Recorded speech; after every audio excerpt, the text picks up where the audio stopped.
nepamirštamą banketą jūsų svečiams. Labas rytas. Labas rytas. Natūralios medicinos šalininkai teigia, kad kiekvieno mūsų viduje yra vaistai, kurie gali mums padėti sveikti, net išsigydyti. Ar taip iš tikrųjų yra ir kaip tuos vaistus savyje atrasti šį rytą? Aš tikiuosi, mums pasufleruos ir atskleis šią paslaptį gydytoja, įkūrusi Vilniaus žvėryno ir natūralios medicinos centrą Kaune, Jelena Tulčina. Labas rytas. Labas rytas. Seniai matėmės, kaip laikotės? Ačiū, gerai. Gerai, džiugu jūs labai matyti. Tai apie tuos paslaptingus vaistus ir būdus savo padėti. Ar iš tikrųjų mes galime savo padėti? Iš tikrųjų taip, nes organizmas tai yra tobula sistema, kuri buvo sukurta daug metų atgal ir iš tiesų jinai nesikeičia. Organizmas, kai buvo prieš 1000 metų toks, jis toks ir liko dabar. Tiesiog pasikeitė aplinka, pasikeitė gyvenimo būdas, pasikeitė mitybos įpročiai ir žmonės patys žaloja save, keičiant tos įpročius ir neprisilaikant tų dėsnių, kurie buvo mums duoti dar iš senų laikų. Ir pirmoje eilėje tai, mityba tokia, kokia jinai dabar yra. Nes produktų žmonės vartoja labai daug, ypač gyvulinės kilmės. Jau mėsos valgo 3 kartų į dieną, tikrai. Tai čia su sumuštiniais, su steikais, ir vakare irgi ką paims, kokios kilandžio rūkyto. Ir ta tobula sistema kaupia tos toksinus, nes organizmas nesugeba to suvirškinti ir apsivalyti, ir organizmas pradeda sirgti.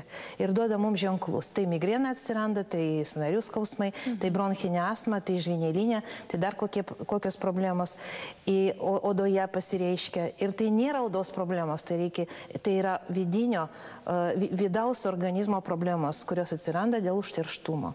O gydytoja, koks pirmas žingsnis turėtų būti, pradedant kelią į kūno ir sielos sveikatą? Tiesiog reikia padėkoti organizmui, kad jis duoda mum migreną, kad jis duoda mum odos problemas, kad jis duoda mum kosulį. Tai yra simptomai, kurie kaip SOS signalai, tam, kad mes pagalvotumėm, sustotumėm ir pagalvotumėm, ką mes darom ne taip. Pirmoje eilėje reikia subalansuoti tą mitybą, reikia sutvarkyti kiekį maisto ir sumažinti baltymų gyvulinės kilmės, reiškia suvalgymą, nes paskui atsiranda poreikis daryti dializės, valyti inkstus ir taip toliau, arba plazmoferezės, valyti kraują nuo gyvulinių baltymų. Kam tą daryti? Reikia viską padaryti, kad to neatsitiktų. Reiškia, pirmas žingsnis tai pakeisti savo mitybą ir mūsų centruose tai daroma labai unikaliai pagal maisto netoleravimo testą, nes čia yra iš tikrųjų unikali metodika, kuri parodo būtent kaip tavo imuninė sistema, tavo leukocitai, tavo organizmo imuninės sistemos ląstelės reaguoja netinkamus produktus. O toliau, kas būtų toliau? O toliau yra detoksikacija. Čia labai svarbu, nes toks užterštas organizmas per 10 metų valgant produktus su emulgatoriais, pesticidais, herbicidais, stabilizatoriais, tokiais kiekiais, jį reikia būtinai apvalyti. Ir storoji žarna būtent yra mūsų organizmo kanalizacija, kurį reikia sutvarkyti tam, kad kraujas, kuris iš ten ima arba gėrį, arba blogį, būtent paimtų gėrį. Čia yra labai svarbu ir mitas, kad žarnyno valymas gali kenkti, tai yra tik mitas.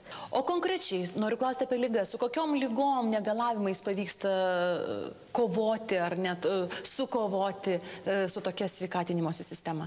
Labai populiari tema yra antsvorio tema ir žmonės, kurie ateina su antsvoriu, pavyzdžiui, čia yra mano pavyzdys, tai labai gražiai susitvarko kūnas per keletą mėnesių, kai mes pradedam tvarkingai valgyti produktus, kurie tinka organizmui. Įvairių žmonių, kurie su antsvoriu pas mus atėjo ir atsikratė 30-50, mes turim pacientę, kuri 90 kg per metus atsikratė. Ir labai populiari tema yra odos tema. Pavyzdžiui, žvynelinė serga 120 000 gyventojų Lietuvos. Tai yra pasmerkti sirgti visą gyvenimą ir jokių vaistų nuo to nėra, tik tai sumalšinti tą odos išraišką. Ir žmonės keičiant mitybos įpročius, tiesiog apvalius tą organizmą, serdant tą ligą. Taip, 30 metų. Ir vaikai, čia labai yra svarbu, kada tėvai mato tokius vaikus, jie atiduotų viską, kad tik tai išvesti. Ir kai jie pradeda tvarkingai valgyti, viskas keičiasi.